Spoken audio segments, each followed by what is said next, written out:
Let me tell you why that's crazy why you just said that. So I texted Shawana this morning and I said, remind me to tell you something. I was like, it's not nothing serious. I was like, it's going to make you laugh. So me and Shawana both have experienced, what do I want to say? A lot of growth in the areas of being friends ourselves and, you know, dealing with friendships. Okay. So I was going to tell her this morning, out of all the topics we picked, why we never do a friendship episode? But I was like, it's probably too much for us to handle because we've both been through a lot in the past couple of years with dealing with friends and us learning our negative traits of how we thought we were friends and we won't being friends. Exactly. So that's crazy that you even brought that up because I was going to say something to her this morning about we should do that. Because y'all, I had to be that person and say, you know what, Kiki, you be thinking you so right or that, but you have some moments where you could have been a much better friend. And that's a part of growth too. It is. I think we don't like to admit like when we're crappy friends or when we have crappy traits, but it's like, okay, you gotta have the good and the bad. It can't just be all the good. Bro, I got an apology pending right now.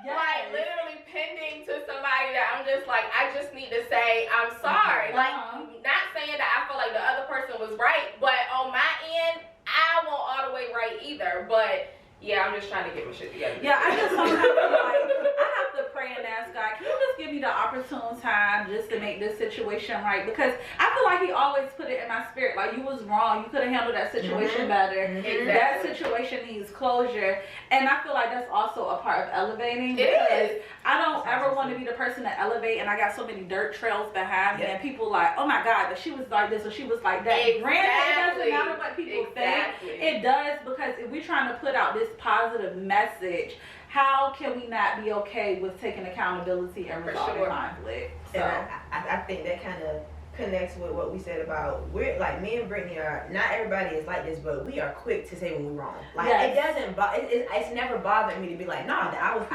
wrong.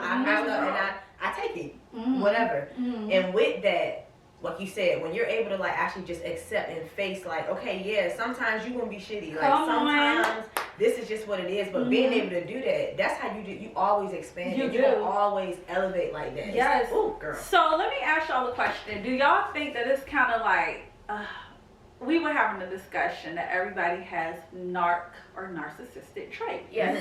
I think so. Do you think that it's kind of narcissistic to believe that you have no fault in any relationship?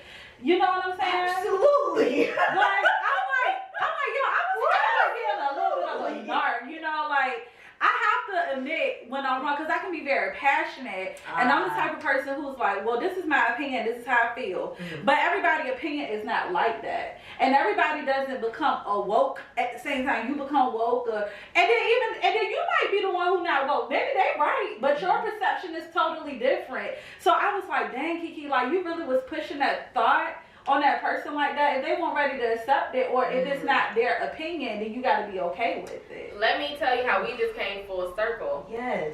So when I went on your podcast and I was talking about how I've overstepped boundaries, that's literally what I was talking about. Because there were moments where I thought I was being a friend. There were moments where I thought, well, I'm telling them this because I want them to be better, and what I know is going to help them. Right?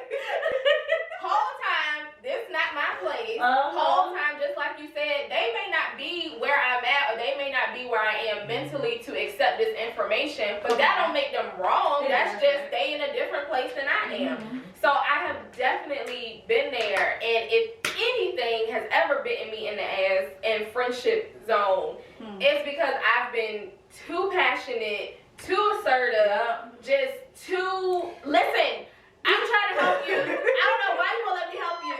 You need to let me help you because I know what I'm talking about, okay? Right. Like, and I really just be needing to calm down sometimes. Like, it's just not that deep. So that has been my biggest lesson, is kind of just letting people be, letting them experience stuff for themselves. And then, you know, if you want to come back and say, yeah, that wasn't what I thought it was going to be, we can move on from it. But why am I offended? Because you're not trying to take my advice. That's your life. Why is that? Take me. That's not even my life. Like, why do I care? Take me. Like, take me.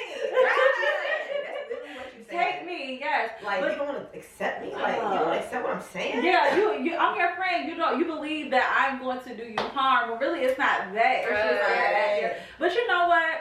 This is what I'm going to say about that. And this is how I learned to stay in my little boundary lane. I know that if I walk outside, I cannot control how the grass grows. I can't control how a flower grows. Right. And I'm the one who always preaches like, well, just let me be who I am authentically. So then that means that we're going to all be at different places of progression. So if I'm telling everybody else to allow me to do that, don't I deserve to allow the next person to do the same thing? Isn't that kind of like why life is so beautiful? Because why? Because, everybody grows at different paces. Everybody has their awakening moment when they're ready to have it, or when God allows them to have it. So how I learned was that, okay, well, Kiki, you might want the best for them, but how do you know that's God's will for them? Right. You know what I'm saying? Like, I hate to get ministry or preachy. No, but that's true. Because it says like all things are made beautiful in its time. That's my favorite scripture. So that means that, sometimes you drive past a house and you don't see that house is beautiful, but then you drive past 6 months later and they did a whole facelift on it and it's a beautiful home. So it's just like, you just got to trust the process, let people grow at the pace that they grow.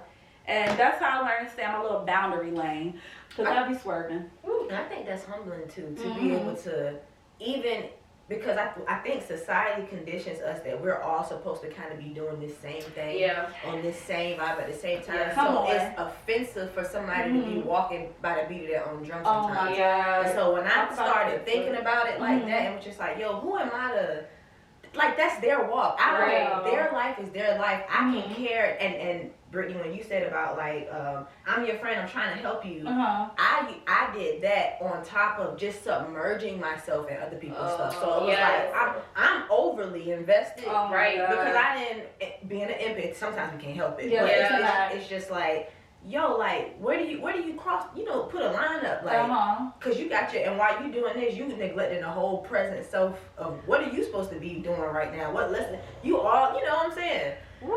So, come on. With everything that we're talking about right now, I'm just like, maybe we should be talking about reframing our thoughts about friendship, or about connection. And that's fast. I love what you said about, we neglect ourselves. But I think Brittany said this on the podcast before, or not the one that she did with me, was that a lot of times that's just like a way to forget about what we really have going on. Yeah. You know what I'm saying? So it's like, let me get real invested in your situation so I won't have to worry about my situation. Been there. Ooh, that's why I said it, because I'm definitely been guilty of that. Like, let me just forget about what I got going on. You got a problem? All right, got my cape on. Let's go. Let's go. Save the situation every single time. Now, what's the balance of being passionate about other people and caring, but just staying in your lane? I feel like we did a whole episode on that. We kind of touched on that in season 1 in Loving from a Distance. Okay. Maybe part 2 of that. I think so. For me, honestly, it's just boundaries. I think you really have to be in tune with, okay, now, alright. Not only is it getting away from me, it's getting away from you too. Right. But I'm gonna let you go and get away with whatever you got going on. Right. And I'll be over here when you're done. I think noticing that in people, and for me, that used to be a red flag for me to step up, but now it's a flag for me to step down. I love that. Because I go into rescue mode. I go into, oh my God, my friend, like I need to help them figure this out. And for me, like I said, any time I've had an error in any friendship that has been over, a lot of times it's usually been because I've been too invested. I've offended somebody because I've been too invested. So now I literally take the opposite approach. Like I just, kind of stand back. Yeah. Wow. And I'm at the place in my life where I can tell the person, like, you seem like you got a lot going on, but okay, I'm gonna let you handle that, or I'm here whenever you want to talk about it, not pushing each other. But I was gonna say, I think that that's one of the reasons why me and Shawana have a healthy friendship, because I feel like we have excellent boundaries. I feel like even though we talk all the time, like I tell Shawana all the time, Shawana thinks I'm crazy. But it's a lot of times she be having shit going on. She know, but I know, but I will not say anything until she brings it up. I will literally, sometimes she be slipping and saying stuff, and I'm like, okay. It just come out. All right. Because you don't even pay it no mind. Yeah, but I won't say anything because we ain't talking about that. So when you ready to talk about it, we're going to talk about it. And sometimes I do it just so she can know it's coming. And I'm noting. Let me take that. Heard you. I'll wait. Usually though, that used to be my, what? What you talking about? You ain't say nothing about that. Why you tell me what's going on? And usually people will tell you when they ready. You just gotta wait. But we naturally, as humans, are impatient people. Girl. We are very impatient. Give us a free game. I'm taking it all. I let people be. I step back, and then it's like if they ready to say something, boom. Whatever you leave out is what you leave out. Sometimes I'll ask a generic question just to see how your information gonna flow. And if I feel like you being guarded, I'm not gonna take offense to it. Maybe that ain't a conversation you ready to have or we supposed to have. But that's literally opposite of what I used to do. I used to just try to pull information. And it wasn't me being nosy. It wasn't me trying to bring the information up back later. I literally just used to be that invested. But now, like, no, we need to talk about it. This is bothering you. We need to figure this out now, tonight. But I just let stuff be. And what brought me to that realization, how you're able to do that now, was when I heard from somebody who same thing, I was really like invested in this friendship, like overly codependent type situation. When I heard from two of my friendships, not the two you thinking about, one from that one and one from a whole different one, but they told me that I was like intimidating, or they felt like I was judgmental. Wow. And I was like, same. How? What? I said, me? You think about me? I was like, me?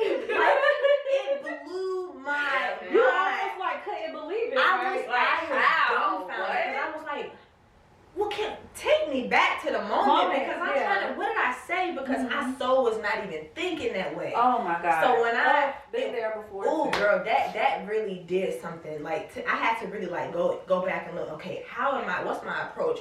Am I aggressive? Like, what do I say? And it was that whole being overly invested. In my head, I'm thinking, no, this is how I would want somebody to, if I needed this type of help, this is how I would show up for me. So I'm thinking whole time, no, because we deal with stuff right in the moment. Yeah. They weren't ready. And so it was almost like they felt like I was like trying to, make them put whatever. And so when they told me that, I took a step back and I had to say, yo, you are overdoing it. I am overexerting. Why am I so emotionally feeling this way? You know what I'm saying? It was too much. And that's how I was able to slowly get to where Brittany said she is too. Like that, I had to get there too. But when the light bulb went off, it was like almost like a slap in the face. So,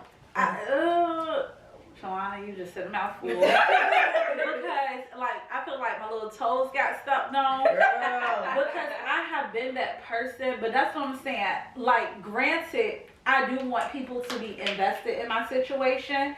I have learned it's only if I absolutely want them to be invested. And it's from who I want it from. Does that make sense? So it's like, I know it sounds kind of selfish, or like you can't compartmentalize help, like who you can get help from and who can be of help in the situation. But, I have had a time before where I would get it would become like resentful. Yes. Because that person would become so helpful that I almost felt like it was enablement. And I was like, I can handle it. And next thing you know, you becoming snappy with a person, or a person becoming snappy at you because they're processing it as if like, oh, she think I can't handle my own.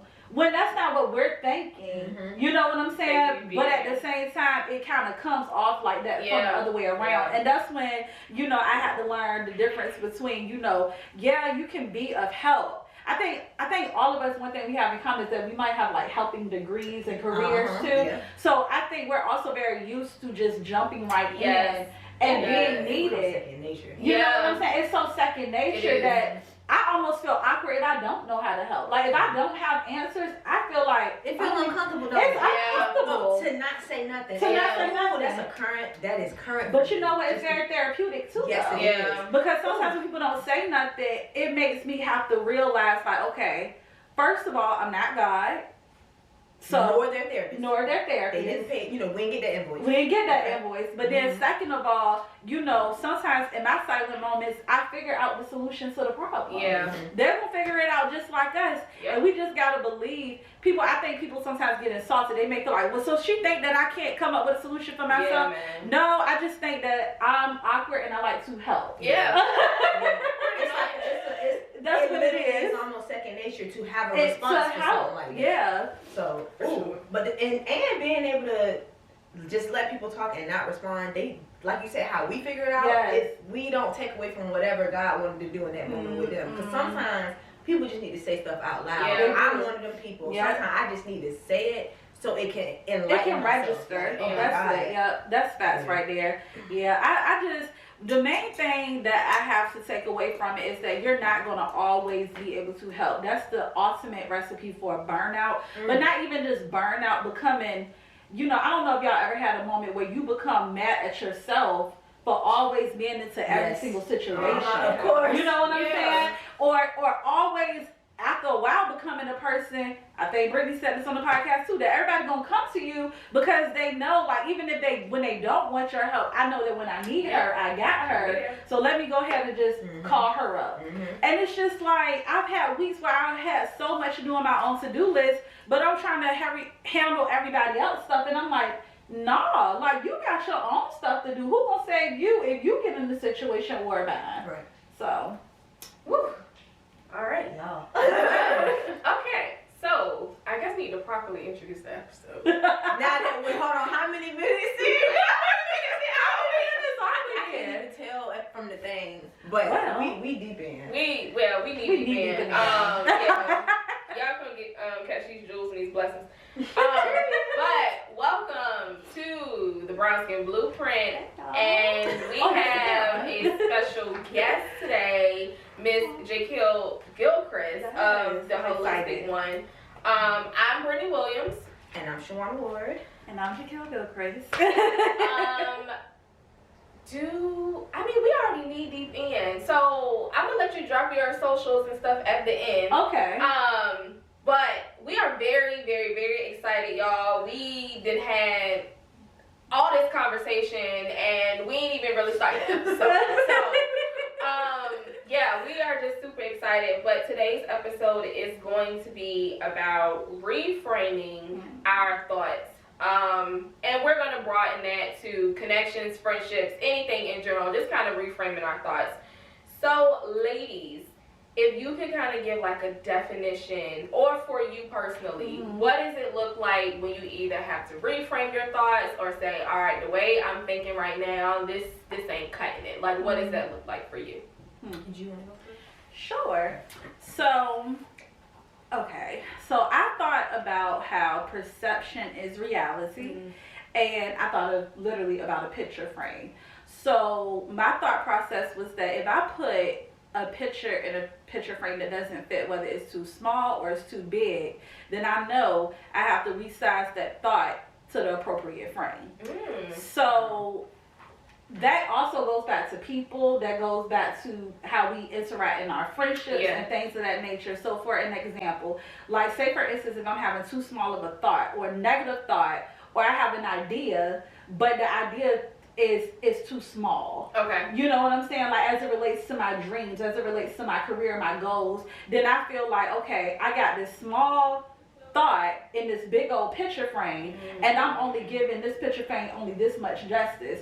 So I have to make this bigger. I have to expand this, because I just feel like personally, a lot of the times we get caught up in environment, we get caught up in where we come from, the things that enable us. We also thinking from like a traumatic experience. We thinking from, I hate to say this, but learned behaviors. Like if you come from a family who never went to college or who never was able to be successful, your thought process is, well, I'm going to just stay in state. But what if God wants you to go all the way? You know what I'm saying? So my thought process was like, just making sure that we have the appropriate size start for the picture, because you don't ever want to get caught up in, you know, downsizing your dreams and your goals just because your self-worth, your perception of reality is so small. But then I also thought about like how sometimes, you know, if you put a picture in a big picture in a small frame, it starts to burst out. A lot of the times we can be around people who don't understand our dreams, our reality. They don't understand where we want to go, and so we're trying to put something so big into something that really can't be contained, and then it bursts out and it makes it something that it's not supposed to be. Just like it's almost looking like, you know, like looking at a huge person in the city and they just start, you know, ruining the city. It was like a Snoop Dogg video or something like that. I think I know what you know what I'm saying? He completely ruined that city because he was too big for the city. You know what I'm saying? So sometimes, you know, we do people more harm than good when we believe what other people say, when we believe the negative thoughts, because we're afraid to expand our territory. So that was kind of my thoughts on that. Sure. So for me, when I feel like I have to get in a place of reframing my thoughts is when I see patterns, unhealthy ones in particular. Like if I, especially because I'm a person who's literally always thinking about how I can be better, or thinking about like growth, or how can this improve. Like I'm that type of person. So for me to see not necessarily negative stuff, but stuff I thought I had conquered keep popping up, it makes me, I have to sit back and I'm like, clearly something that I'm going off of is not pushing me towards where I want to go, because it keeps coming up. I haven't learned a lesson. I haven't implemented something I'm supposed to. So that's when I kind of go into introspection and I start kind of analyzing what I've been doing, where I'm spending most of my time, where my thoughts are going, who am I spending my time with when I get this way. And from there, I try to make a change. So like that's cycles and patterns that, you know, bring about, I don't want to say like drama or chaos, but just like, yo, I thought I dealt with that. That's my like red flag to like, okay, you need to reframe something you got going on. Something you got going on. Yeah. What about you, Britt? Kind of similar, but more so triggers. Okay. So definitely paying attention to patterns, but more so on the side of why this bothering me so much, or why something, and Shawana can attest to this, something unrelated, like I'm watching a movie or something, and I'll be like, bro, can you FaceTime me in like an hour? Like, I was watching this movie, and the girl said this line, and it just made me think of this, and I'm just still mad, like, I just still can't believe they said that. Yeah. So, like Shawana said, you like, okay, I didn't deal with this, like, I didn't talk about this in therapy, like, bro, why am I still here? So definitely triggers for me. So when stuff like that comes up, just trying to get to the root of it. And then earlier, you know, we were talking about knowing who you can go to for what. I'll definitely say Shawana is my person for, we've been talking about the same things for 2 years. And not necessarily in the same aspects, but I think people don't understand that when you grow and when you elevate, just like you said earlier, Jaquil, you start to see where you were wrong, your accountability, and a lot of stuff has layers to it, but we don't really take the time like to dig through the stuff. So just me kind of, okay, I didn't realize that the first time, or I didn't think about how when I said this could have affected this, or I didn't think about how, you know, this thing went with this thing. So really just me kind of digging through the layers of stuff and seeing why that produced that thought, why that produced that feeling. Yeah. So for me, it's just kind of really getting in the nitty gritty and underneath it all to kind of see, why am I so bothered by this, or why have I been dealing with this for years, and every time I think it's gone, it comes back up. Oh my God. I think we need to normalize that, taking the time that it takes, though. Like we you do. said, we do. That's not talked about enough. Like sometimes processing is a year, like because of, like you said, we're growing as this is developing. So like, I think we need to take these time constraints off of stuff for real. I be in the car, I be like, God, God, why, like, God, I thought we had talked about, like, what did, I was like, what are you trying to, what are you trying to get me to see? Like, I literally be having to ask God flat out, like, what are you trying to show me? What do you want me to do with this information? Because I can't, like, either I can't talk to this person, or or this not gonna go how I want. Like, what are you trying to get me to see? So I literally have to pray sometimes, and I just be like, look, I don't know what you want me to do, but I'm still having these thoughts, or I'm dreaming about it, and I'm just like, I don't know how to move forward. So sometimes just seeking the answers within myself, like knowing why my triggers are what they are, and then asking God, like, look, if you trying to have this happen, I need you to guide me, or can you set it up? Yeah, can you set it up? Like, what do you want me to do? About that. And so, yeah. See, y'all just made like some points, because I can remember, hearing something regarding myself, and it was disrespectful, right? Gotcha. So, like, just being called out of my name, and what I like to project is, I'm a queen, or, what I'm saying, whatever adjective you like to describe yourself as being, like, strong and, positive. So it bothered me so bad because I had accepted it. And not only did I accept it at a place where, I preached wholeness. Does that make sense? Yeah. So it's one of those situations where that thought lingered. And not only did it linger in my mind, I'm like, well, why did I allow that to even occur? Like, why did I allow myself to, first of all, accept it, and to, second of all, almost like tolerate it? Yeah. And not only tolerate it, after I'm trying to preach or, tell people, like, wholeness is important, know your self-worth. So when y'all was just saying, understanding that sometimes things are a process, especially if, you grew up, or you were bullied, or you weren't validated, or you were verbally abused. A lot of the times, that's the thought right there. The thought is what your spirit and your soul has been fed. So I was so annoyed with myself, because I was like, I really just allowed this person to, like, first of all, not only disrespect me, but I accepted it. Yeah. And I almost kind of fed on it, and it brought me back to, like, childhood me, or 21-year-old me, when I would accept it easily. So it's like, dang, this really is a process. It is for sure. It's annoying. That segues into negative self-talk, for sure. Negative self-talk, Lord.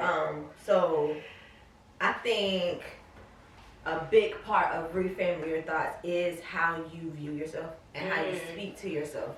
And that's like a major thing, like, for me now. So, like, if Brittany, I don't do it so much with Brittany, because she doesn't really talk negatively about herself for real. Like, it may be random, like, we was talking about this the other day, like, my dumb ass did this, or, no, stop, you're not dumb. Just how powerful, we don't realize it is. Our subconscious is, like, one of the strongest things. And so, to just say stuff, we don't think it's no harm. So, for me, like, if I catch myself being like, oh, whatever, or that was the negative words, I'll quickly, like, say the opposite, or I'll, like, stop whoever's talking to me, like, don't say that, don't say you stupid, don't say you dumb, don't say you slow, because you're gonna start, subconsciously taking that on. So my question for you is, are you currently in a place, or what are your thoughts on,